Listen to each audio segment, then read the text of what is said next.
So welcome everyone. I am Carmen Smith. Welcome to Union's virtual open house live stream event. So this will be a virtual conversation with faculty and students. So, and administration. And so we just really wanted to provide a space amidst all that's going on in the world where you can connect, to talk, to engage with us, and to get your questions answered. So on today's panel, we have Dr. Meverdin, who is the director of the Writing Center. We have Dr. T, who is the Associate Professor of Theology and World Religions. We have Abigail Asgarali, who is the registrar. We have Nicole Miranda, who is the Dean of Academic Administration. And we have Vanessa Hutchinson, who is the VP of Financial Aid and Admissions. And if you guys could just introduce yourselves to everyone here, starting with Amy. Hi everyone, my name is Amy Meverdin and I am actually a graduate of Union's PhD program. I graduated in 2018 with a PhD in Biblical Studies, and I am the founder and director of the Writing Center at Union, and I've been in this position for now, I think 11 years. I forget if it's 10 or 11, but for a very long time, and I love what I do. I support students with their writing and with their assignments, and then I also teach classes in biblical languages, in New Testament content, and in writing. And so for instance, this semester I'm teaching a thesis writing class, a graduate writing seminar, a class for our international STM students who are writing the extended paper, and I'm teaching a class on the book of Revelation. Welcome. Thank you, Dr. Meverdin. Abby Asgarali. Hi, good evening, everyone.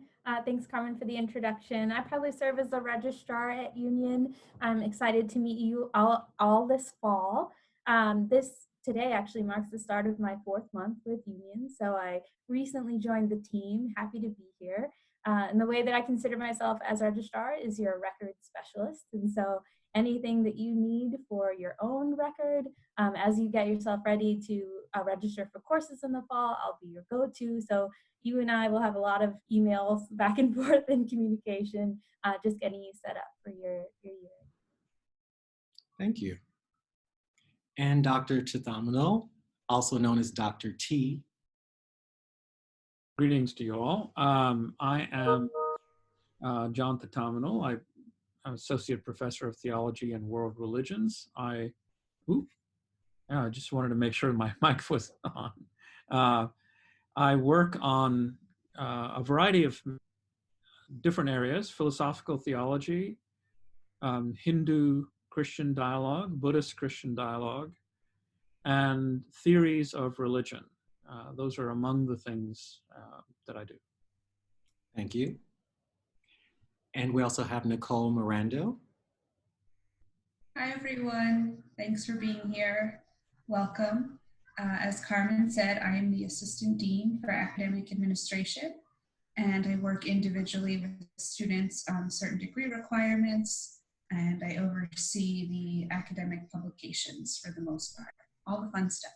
So I'm excited to be here. Thank you. And we also have Vanessa Hutchins. Hi, everyone. It's nice to see some of your faces again. I'm Vanessa Hutchinson, Vice President of Admissions and Financial Aid. And I've been in touch with several of you, met some of you in person, but it's nice to see you. And I definitely hope to see you in the fall as we have this wonderful opportunity to put you in conversation with members of our faculty, administrators, and staff who are really supporting all of our students through their journeys with at Union. Thank you all, and I am Carmen Michael Smith, the Assistant Director of Recruitment and Enrollment, who you've received probably tons of emails from at this point, and I've talked to many of you, so welcome. Just a little bit of housekeeping. All of you are on mute, but if you have questions, please type them into the chat box to the right of your screen, or hit the chat button at the bottom. Type in the question, and we'll be monitoring the questions and asking them towards the end. We do want to get your questions answered, and we're just going to start with giving you a little information on Union and just a short panel discussion so that you can get a better take and a better feel for what you're entering into here in the family of Union Theological Seminary. And so the first question I really want to ask all of our panelists is, why Union? Why did you come to Union? And Dr. Meverden, we can start with you. Hi. So I came to Union because of its interdisciplinary study. I wasn't able to do what I wanted to do basically at any other institution because I was bringing together so many different different disciplines into one place. I was working with the biblical text, both the Hebrew Bible and the New Testament.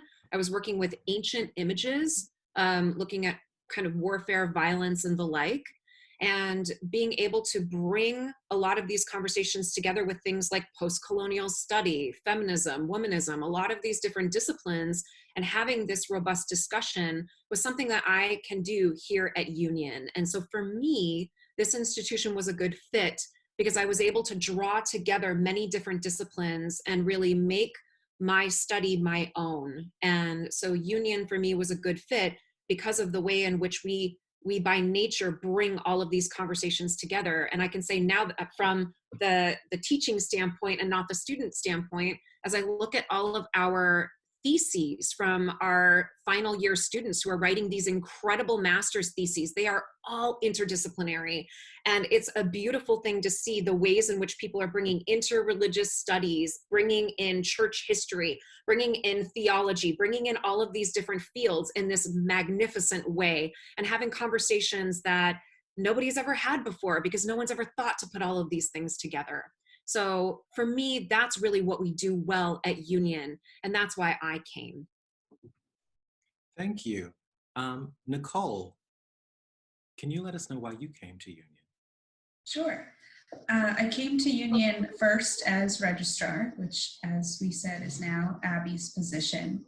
But I came from Loyola Baltimore, which is a Jesuit university, and I knew I wanted an environment that was similar in values, similar in how hard our students work.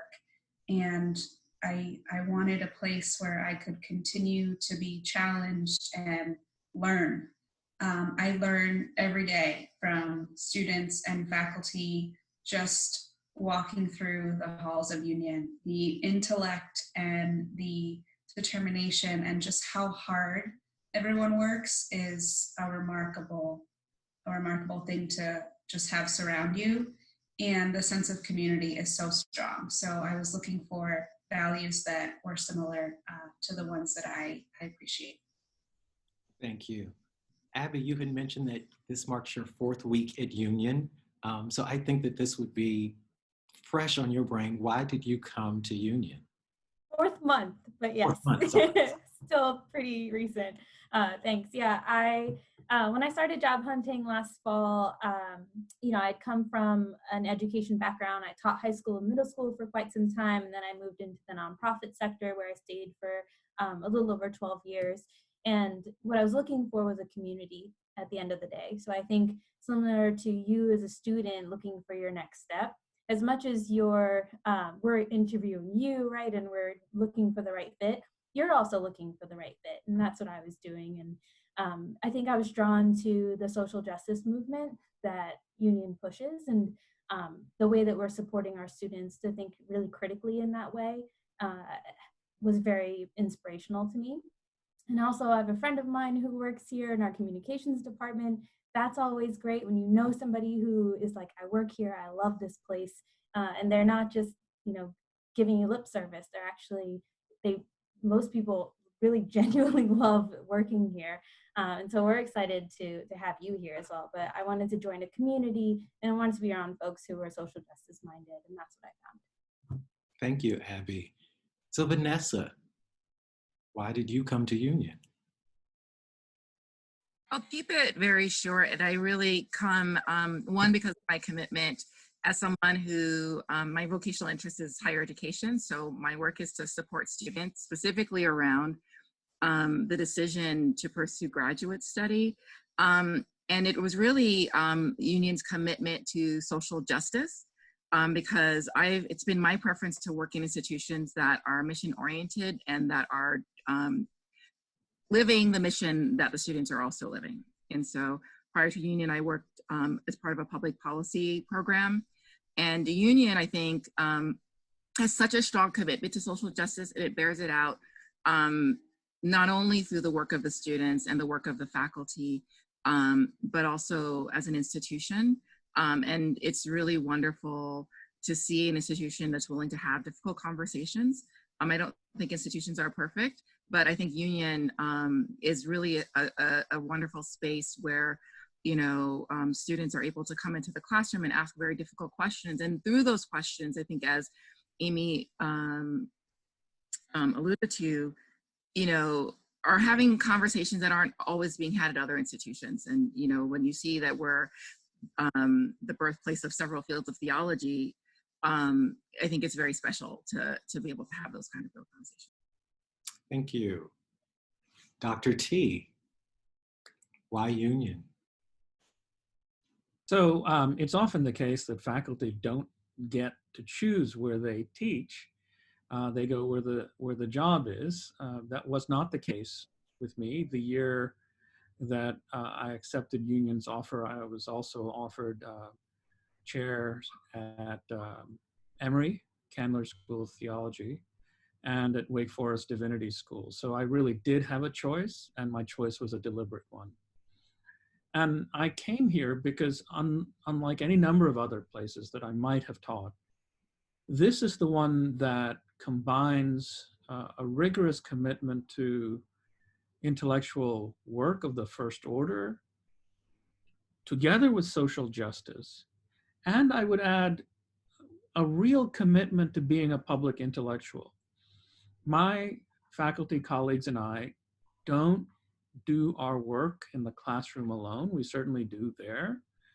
But we write into and think about current situations. So in the last 2 weeks, I've published pieces on the current crisis that we're now facing in public media.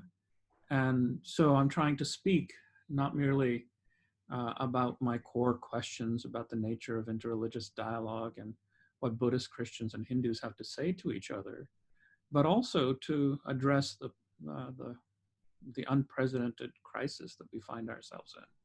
So it's all of this desire to be rigorous scholars, be committed to social justice, and to speak into public situations that makes this a compelling place for me.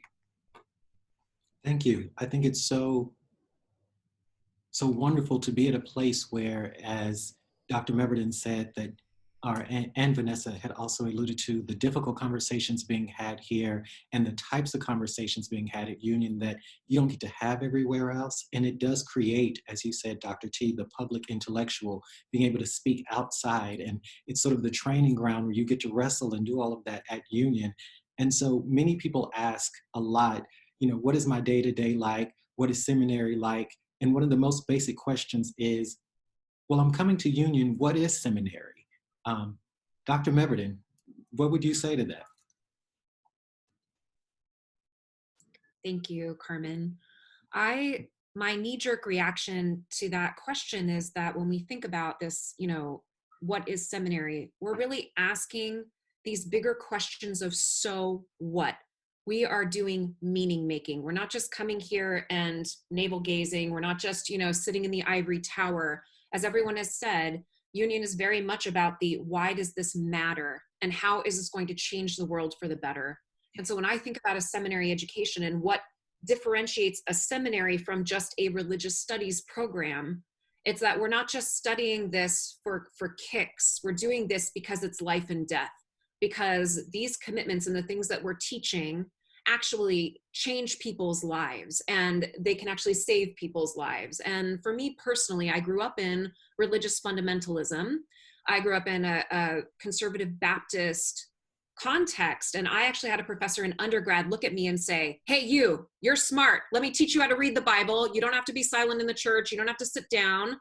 Go to seminary. And he quite literally handed me my life. And if I could do this for other people, to open up the biblical text, to sit and have these conversations about social justice and about how we think about power in the world, if I could do this for the rest of my life, which I'm doing at Union and I'm so excited to do, and I'm so grateful to do, even at the Writing Center, if you can believe it, I would do this for the rest of my life. And so when we ask this question of what is seminary, it is a group of people coming together who are committed to something greater than themselves, in effect to make the world a better place and to bring that into the realms of religion and spirituality and a lot of these in philosophy and a lot of these bigger questions. Did I get to all of the, okay. Thank you. Dr. T, what would you say, why seminary? Why now? What is this that I'm going to and signing up for? It's actually quite a far-reaching and deep question. It's the kind of question that we have to keep asking daily because our institutional context is so nimble, precisely because we're not affiliated and constrained by some other giant institution that tells us what we ought to be, that we're perpetually reinventing ourselves to a considerable extent. A standard answer to what a seminary might be would be an institution that forms persons for some kind of ordained ministry. Well, that's certainly not an adequate answer for us. Without question, a good chunk of our graduates go into ordained ministry, and people who never thought about that as a serious possibility do so once they get here, in many cases. In part because they're able to see that there is such a thing called progressive Christianity, and that the churches don't have to be wounding institutions that perpetuate legacies of trauma. All of that does happen here. And in no way do I want to suggest that that isn't a core part of our work, but it is only one core part of our work. We are interested in forming human beings to address these vast questions of meaning making, as Dr. Meverdin rightly named. I myself am caught now by the question of truth in an era of fake news and propaganda. What are the intellectual conditions under which we have fallen into a profound skepticism about any access to what might actually be true about the nature of the world? How did we fall into this predicament? That's a question that touches on media. That's a question that touches on philosophy. That's a question that certainly touches on theology. And what are the practices of truth-making and truth discerning that might help us understand why we're in the critical situation we're in now and what can we do about it? So we're in this work of transforming persons and institutions for the work of social justice and for, I would say, something very grand, for world healing. So, I mean, it's not the sort of phrase that one just tosses into the air, but I think it's true. We have these fairly grandiose goals for ourselves here. Thank you. As a former student myself, being in the classroom, you're wrestling with questions and having these great and deep and sometimes very emotionally destabilizing conversations that you have to go back and wrestle with on your own, and then you get to put that into a paper and really have the dialogue and to work these things out in the safety of Union. But I also would like to hear from our staff on, many times as students, we'll knock on your door and we're wrestling with things, but we also need help. And I would like for either one of you to speak about the process in which we also serve students at Union, not just in the classroom, but outside of the classroom. So maybe a story about a student who's come to you, without a name, of course, or a situation where you can see that's Union, that's different from other institutions that we do that here, and we lead this way. Nicole? Yes, my door is always open. And that is something that students have been thankful for. Sometimes it's closed, of course, for example, if I'm meeting with a student, but my door is always open, and students come to me for all kinds of questions, whether it's academic, not academic. I make sure that I let whoever I'm talking with know that I'm by no means an expert on certain areas, but I am happy to talk with a student about whatever question they have and direct them appropriately. But I think the important piece is that we are a small community. And I know I'm not giving an exact answer to this question, but I think it's part of the whole experience. So my job is to be available to students, and then I go home and do my own work. So that's just how I choose to spend the day. It's not to say others that do it differently is wrong, but that's how I see my job. I want to talk to anyone who wants to answer this. Anyone actually can, because when you're at Union, there's a lot of difficult conversations that go on. And in these difficult conversations that have really a lot to do with the individuals, because we are all responding to maybe one thing that we read or one line that we heard differently, and then all that converges. How do we have these difficult conversations around race and around misogyny, around supremacy in these situations where there's often a confusion between conflict and harm? And how do we have a space that holds that, good, bad, or indifferent? Amy, Dr. Meverdin? Sorry, does somebody else want to answer first? I don't want to butt in if.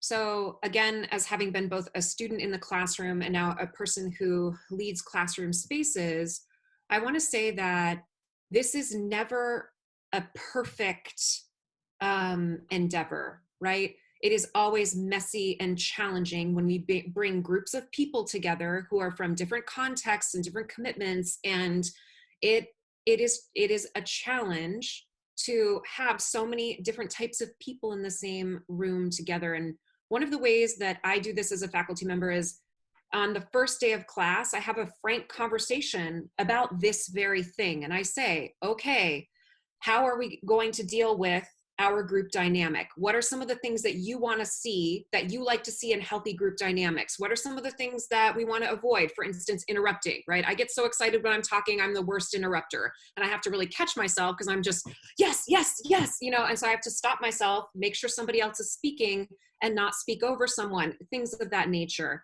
One of the things that I try to encourage my students in the classroom and all of us is to kind of move away from this call out, cancel culture type of a thing where somebody makes a comment and then we charge and we pounce. I think that there are ways of correcting and ways of calling out that are necessary and important. If racist, you know, homophobic, you know, ableist comments are made in the classroom, these things need to be called out. They need to be attended to. They need to be spoken. But there are ways that we can do this that honors people's humanity. There are ways that we can do this that are, in my opinion, important. I think sometimes strong words need to be had, but I think there are also professional ways of having a strong and important word in the classroom. And I think that we at Union are aware of this dynamic, and we work to actually attend to this when these conflicts arise in the classroom, and just in general of saying, okay, what are your different experiences, right? We're not going to assume people's experiences and assume people's locations. We're going to introduce ourselves using gender pronouns, which I forgot to do as I introduced myself today. I'm so sorry about that. You have to apologize. So my pronouns are she, hers, her, but we are intentional to actually care about how we're showing up in the classroom and attending to conflict as it arises. Thank you. I would ask the participants to please add your questions to the chat column, and we're going to ask one more question and then we're going to turn to your questions. So please, if you have questions, start putting them into the chat column. And so this is for everyone on the panel. We've all been at Union at least a month at this point, And I want to ask each of you, what would be the piece of advice, the trinket, the gem that you would offer to every student who was where I was just a few years ago, very anxious, a little nervous, not sure if I'm going to live up to Union's pace, and just anxious. So what would be the best advice you would give to a prospective student at this point in the journey? And let's start with you, Dr. T.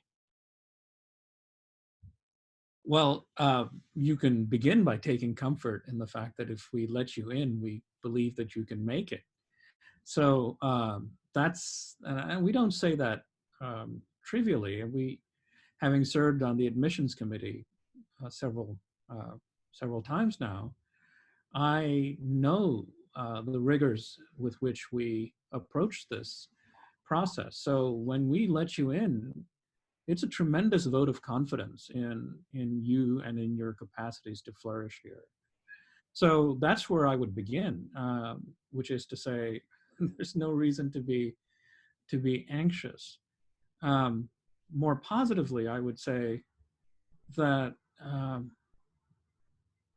we care quite intensively about the whole person.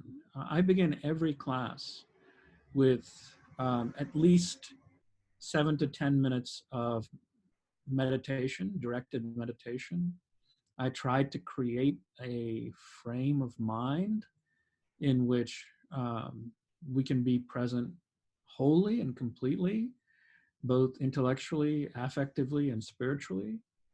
And then out of that framework, we can do real, serious, hard work together. I don't think I'm exceptional. I might be rare with respect to beginning every class with meditation, but that's increasingly a feature of faculty presence here. But we all have some way of welcoming entire persons into the room rather than just disembodied brains and vats. Thank you. Abby, what would you say? What piece of advice would you give? Yeah, that's great. Thank you for sharing that, Dr. T. Just to start, one of the things that I would say, and this is something that I'm working on doing now as I've recently joined staff, is find your community. So one of the beautiful things about Union as well is that there's legitimately a place for everyone, and there are folks looking and ready and willing to welcome you in. I think in the classroom, to what Dr. Meverden was saying, you're going to grapple with things. You're going to pick apart a lot of questions, and you're going to reconfigure things in your brain and around you. And there's the other element of doing that also in a smaller, safe space. In particular, I'm thinking about our student caucuses. So our African American students, what's it like being Black at seminary? Our Latinx students, what is it like building that community and finding those groups and spending time there, and other ways outside of class where you build community? I think that's a start, because as much as we will and we do grapple with these questions out loud around others, I think there's something to be said also for finding your space in a way that feels comfortable to you, and finding the community where you can grapple with those questions in a smaller way. And then also, as folks have said, our doors are open. I proudly work alongside our student affairs team and our academic team, and what I know is that if you come to one of us and you ask a question, we get a lot of folks thinking about the answer. And so I've not yet come across a question where a student's been shut down for the ask. I think we all genuinely are like, let's put our heads together and find the answer. And so I hope that as you're thinking about things that might make you anxious or might make you nervous about joining Union, I know that there's a community for you that you'll find. Dr. Meverden. Yes. So what's a piece of advice you would give to incoming students? Oh my goodness. I think that the big piece of advice that I give when speaking to people in their first semester is that there is a lot coming at you. You are taking a lot of these big 101 classes. There are a lot of the kind of introductory classes. And there is just a collective first year anxiety. For many years, I was teaching either Introduction to the Bible and Introduction to the New Testament. And so encountering students in the first year, first semester, and then in my capacity at the Writing Center, encountering first semester, first year students. And I think that you just have to take a deep breath. It's a lot. And so just being patient as you enter into the flow, because you will get there. And so it can seem overwhelming. It can seem difficult to kind of piece your schedule together and all of the different types of assignments, the online post. If you're not coming directly out of undergrad, mastering the art of the Moodle post. Moodle is the name of our online platform. There is an art to it.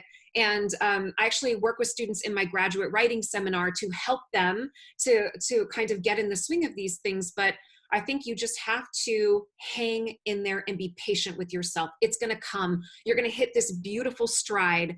And the difference between first day of first semester of first year and even first day of second semester, it's really a different, you are transforming yourself. And so I just want to say, because it disheartens me sometimes when students will say, oh, they're in their second week and they go, oh, I can't do this. I can't do this. And I'm saying, no, you can do this. Exactly what Dr. T said and what everyone's been saying. If you have been admitted, you've been admitted because you can do this. And so I think that what I want to say is hang in there, do all of this beautiful advice that everyone else has given you, and ask for help when you need it. Don't wait until you feel like you are underwater. There are so many people here to assist you. You can come and talk to me and I will not judge you. You can ask me anything. I will not judge you. I've seen it. Listen, friends, I've been here a long time. I've seen it all, right? I've been through all of it.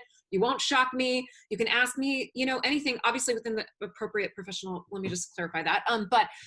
But you just ask for help and know that if you feel overwhelmed or if you feel like you're struggling, join the club, right? Because I think a lot of us do that academic posturing of pretending like we're okay and everybody feels like they're drowning. So I just want to give you that encouragement. Just hang in there. We've got you and you can do this.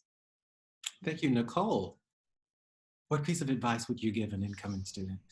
I would agree with everything that's been said so far. I would say we meaning staff, faculty, we send you a lot of information. And that is not to overwhelm you, but it's to make sure that we get you to graduate, and not because we want you to leave, but because we want you to succeed. We will not forget to remind you of important milestones. So while you may be overwhelmed at all of the emails that are sent to you, try and remember it's because we have the goal in mind. The goal is to get that union degree and to help you get that union degree. So that would be my piece of advice. Thank you. And Vanessa. So I just wanted to, after we've heard all of this wonderful advice and kind of things to think about, I just wanted to mention that we do have a few questions that have come up from students. And so, both Zohar and Jennifer both asked questions kind of on a similar theme of union as an interreligious space. So Zohar's question was coming from the perspective of a Jewish perspective student who's applying to union because of our commitment to social justice, and thinking about how non-Christian students fare at union and what questions they can consider. And then similarly, or in the same vein, Jennifer talked about being a student coming from a mixed faith or non-denominational background. So really, both of the questions are really, thinking about union as an interreligious space, and how do students that are not necessarily centered, that may not be coming strictly from a Christian frame fare at union. Would someone like to take that? Dr. T, I imagine you would. This is literally my day job. So if I cannot speak to this, then we'd be in a bit of trouble. To begin with, just to give you a concrete illustration rather than just theorizing, I routinely teach a course on called Double Belonging, in which we explore both the empirical and philosophical and theological questions that come uh, from being shaped by more than one religious tradition. That's at the core of my research work. I myself am a Dzogchen practitioner from a lineage that comes through Tibetan Nyingma Buddhism. I've also studied with a Hindu guru in India, and I'm a Christian person who is in the early stages of the ordination process in the Episcopal Church. So, and I'm hardly exceptional in holding this kind of multiplicity. We have these programs in Buddhist interreligious engagement and Islam, and so we have people from a variety of denominational and religious traditions working here together, trying to see particularly what we can learn from precisely this kind of diversity. And no one does this. This is not routine at other institutions. This serious interest in asking questions of formation. What can we learn about how the Buddhist students are being formed here at Union that illumines the formation of the Christian students or the persons of no particular affiliation, and vice versa? What does it mean that the Episcopal students here are being formed in this very thick and particular way? And how might that shed light? So these kinds of questions are very much a part of our ethos, our milieu, and we're committed to making our diversity a source of our robust strength. Thank you. Dr. Meverden.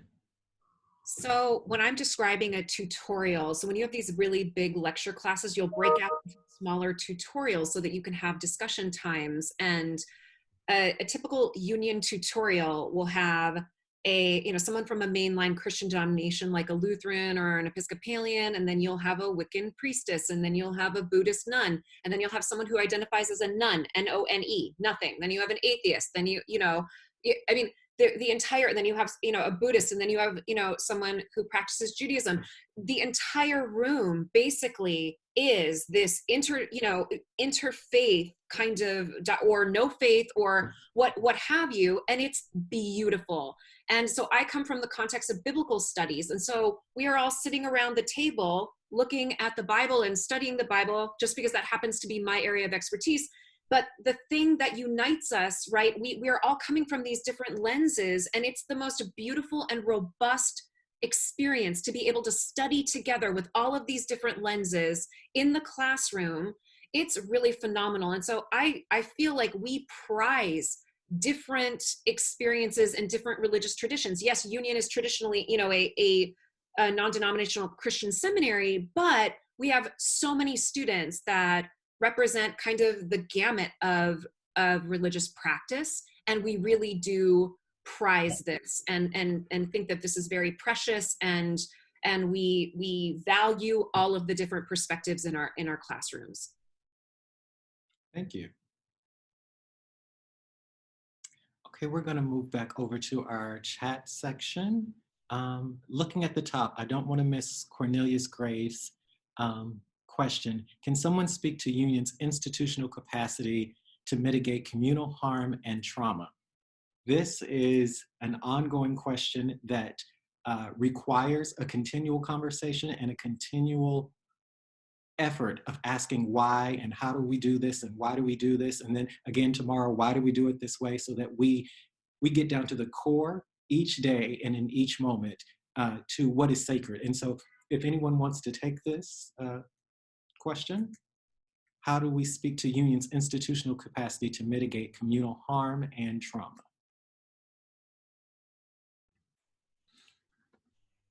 Dr. T. I think we're still trying to figure this out. I think this is not a question that anyone has a magic pill or answer to. I mean, I think the first step in addressing this issue is frankly naming it. I think we do that. There is no way that we try to paper this over or fail to acknowledge that this is in fact very much present in our common life. So that's one part of what I think we do well, our capacity to begin at least by a frank acknowledgement. I do think also that a lot of us are spending a great deal of time doing and teaching students how to engage in self-inventory, becoming increasingly skilled at understanding how these dynamics bear on our own minds and bodies, so that we can come into the classroom space self-aware that we own our legacies of wounding and being wounded, rather than merely replicate those dynamics in unhealthy and unhelpful ways. I think we're doing that better as well.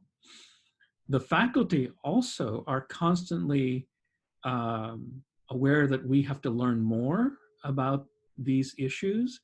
And so we have given entire faculty meetings to being trained by experts on these issues, so we can increase our capacity to do this, rather than assume that our PhD in comparative theology somehow equips us for matters that we're not equipped to deal with. So most of us are highly trained specialists in particular areas, and it has not eluded us that dealing with communal traumas and legacies of racism is not one of those areas in which we have specialties in. So we have frankly acknowledged that, and we have regular work done in faculty meetings to improve our capacity. So these are some of the kinds of things that we are doing at Union to up our game, and I think we'll keep doing that. Thank you.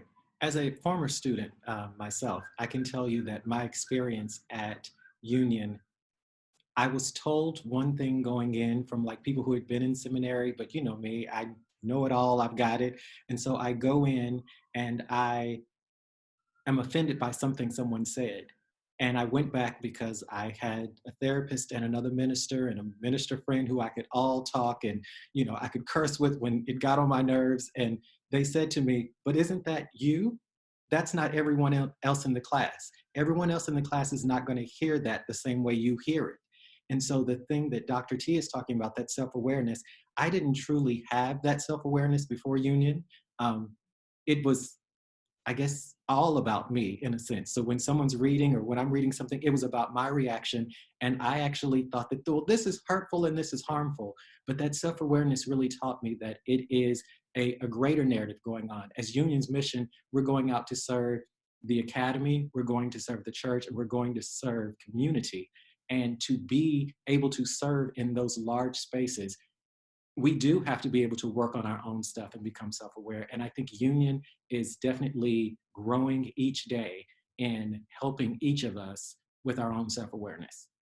We're an institution is made up of people, and people all come with different backgrounds and pathologies of trauma and harm. So I think we're doing a really good job, I must say. Abby.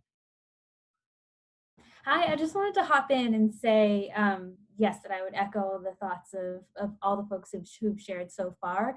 One of the other things that I've noticed that we're doing at Union that I just want to put a plug in for is that we host lots of events where we talk about these things and we grapple with them. And so it's not just in the classroom where you might find these conversations. You'll find them on a Wednesday night. You'll find them on a Friday night, hosted downstairs in what we call the pit, which is just like an open space where we build community. But one of the other ways that we talk about this is through our supplementary co-curricular courses. They're called SU courses, and you'll get introduced to those in the fall as well. One that I can think of in particular in the spring that just a few weeks ago. I'm considering spring is a whole different time frame, pardon me, because of everything going on. But one of the courses that we offered was a weekend course on restorative justice practices. And so if anyone on the call is trained in those areas, one of the questions that we ask is not just who caused the harm, but also there's two sides, right? And so not just the person causing the harm, but the person who received the harm as well. And so we open the door for those conversations. And so not just the space to have it, but also the tools to navigate those types of conversations. That's something that's very important at Union. And so I hope that you all check out those courses too, and supplement both your, your education while you're at Union with some of these other courses that can equip you with those tools. Along those lines, there is a question on mental health. More generally, is there an open dialogue about mental health and self-care on campus? Dr. Meverden. Thank you so much for answering this question. And I would like to also address the other question about how is the online thing going now that we're in the midst of the coronavirus pandemic. And so, for instance, at the Writing Center, we are hosting the coffee hour every week. We started our first one last Friday, and that was the entire topic was, how are you doing? How is everyone doing? You basically uprooted your lives. You've had to move off campus, some of you, right? We are all scrambling in this world to get to this new normal. How are you doing? How is the productivity? We're all feeling guilty that we just came off of an extended spring break. None of us got any work done, right? Because we're standing in line at Trader Joe's for 4 hours or whatever, right? Or we're terrified in our apartments, or we're desperately trying to keep healthy. And so we really do care about mental health. You as students have amazing health insurance, just FYI. The therapy is phenomenal. You have access to things like acupuncture, just a gamut of things. And we really do care. We have student chaplains. I'm sorry, not student chaplains. We have chaplains. I think we're about to get student chaplains, but that's, anyway, sorry. We have chaplains available. We care about mental health deeply. I talk about this in my writing classes all the time because my big joke is what I do at the Writing Center is 80% pastoral care and counseling and 20% grammar and syntax. And so these are the types of things, I'm constantly in my classes pushing things like mental health. And this Friday, again, for coffee hour, I'm going to be doing an activity that helps people kind of just take stock of the fact that we just got back. We just did our first online week. How is everybody doing? Let's do a meditation. Let's do a practice that focuses our attention, that focuses our productivity. So there are many of us who actually are very passionate about this topic. And I think that the online community is happening. And one of the ways that we're doing that is through things like Zoom. Students are getting on FaceTime. A lot of our professors, like Dr. T said, he's doing kind of this synchronous teaching where he's holding his classes over Zoom, or we're checking in very creative ways. And so I feel like as much as this is a lonely time for many of us, being alone in our homes, we are reaching out to one another in community and supporting each other at this very critical time. Thank you. I'm looking at the questions here and I only see one more. So if you have a question, oh, Vanessa.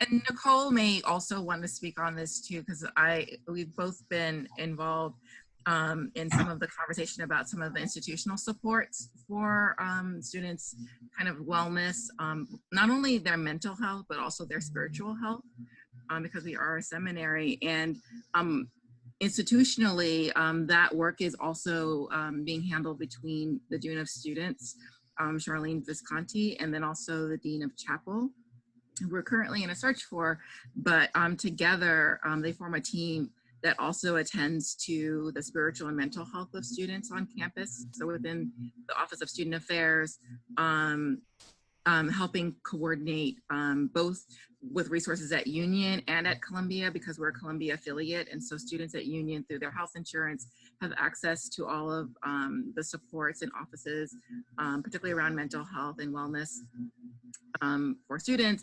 Also handles accommodations for students. And then within, under the Dean of Chapel, the Dean of Chapel has a team of 3 spiritual care providers on campus that can work with students on issues of spiritual formation.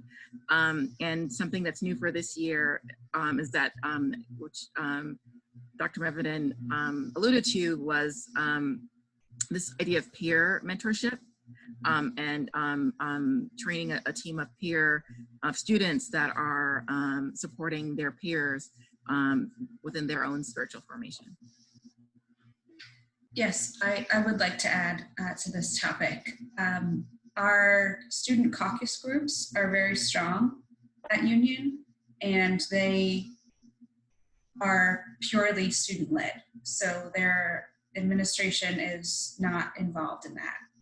We do have a student senate that meets regularly with our administration, but we listen to the student caucuses. So for example, I think it might have just been this year where we now have a disability caucus, and next year we're going to be offering a disability and theology course. So we really do.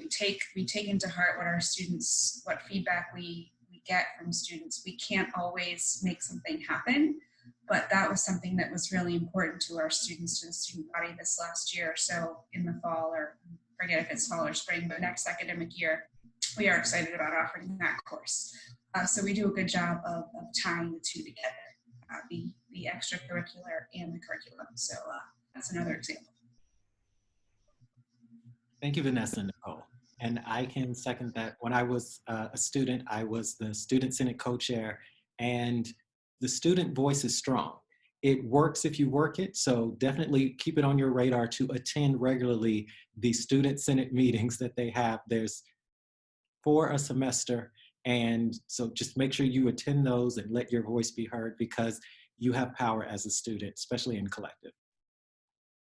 To go to Sean's question, can students concentrate in queer theology, LGBTQ+ ministry? I can answer that unless someone else might take over someone's. Okay. The short answer is no, but we have an interdisciplinary concentration. So as long as you are picking up pieces of other established Union concentrations, that is something that we honor and we allow. We also are part of a theological consortium. So there is freedom within reason to take courses in the surrounding area. So if that particular topic is of interest to you, it would essentially be an interdisciplinary concentration with queer theology / LGBTQ+ ministry. So we can make something like that happen. I'd also just add that Dr. Sarah Azaransky routinely teaches in this area, and she does offer courses on queer theology and queer ethics. So it's not a complete whole either. Nicole is just mentioning that it isn't an established area of concentration that's named with a curricular trajectory mapped through Union. But certainly it's questions that are warmly welcomed and hosted at Union. Dr. Meverden. And within our courses, we care about this, trans and LGBTQIA dialogue. And so these are things that are coming into, so that whether the course doesn't necessarily say, queer studies and revelation, and yet that takes up, right, 1/4 of my class. And so we actually care about bringing these things into, even if that's not the dominant topic, that's very much on our hearts and minds here at Union. And so just to echo what everybody else is saying, while this might not be an established, right, something that you can, right, put on your transcript in a formal way, this is very much a part of our life and very much a part of what we care about at Union, to attend to queer theology and to be having these discussions. So. Well, this has definitely been an informative and engaging open house. I really want to say thank you to everyone. I know it takes time and energy, and we're all either sheltered in or on lockdown and could be doing a million other things, but I really want you guys to know how important this is to the faculty and to the staff to engage and to connect. And as a former student and now the Assistant Director of Enrollment and Recruitment here at Union, I would just share with you, on this journey, there are going to be challenges, there are going to be joys. I enlisted the help of many people along the way to support me. Finding your tribe, finding your group, finding your support is very key. And realize that you are coming to seminary from the Middle English word seedbed, which means you've coming to be seated. And so just like, you know, we don't bury seeds, we plant them. And so you've come into Union, and Union is your bed to be seated. And so you come here so that you can be broken open, so that although it may feel painful and it may feel, you know, challenging at times, you are a seed that is being bedded, and you are going to grow into the multiplicities and pluralism of who you are, so that you can live out Union's mission to serve not only the community, but to serve the church and to serve the academy. And it takes a lot of you to do that. So this is the place you come to get all of that. Be encouraged that we are all here to support you. And if you have any questions or concerns, we are always here via email, and we can get back to you as soon as we can. So thank you for attending. Thank you to Dr. Meverden, to Vanessa Hutchinson, to Abby Asgarelli, to Dr. T, and to Nicole Miranda for making the time to serve here today. We appreciate it, and join us next time. Tomorrow, if you want just a different set of faces and more questions, join us here tomorrow as well. Thank you so much, and have a great, great evening.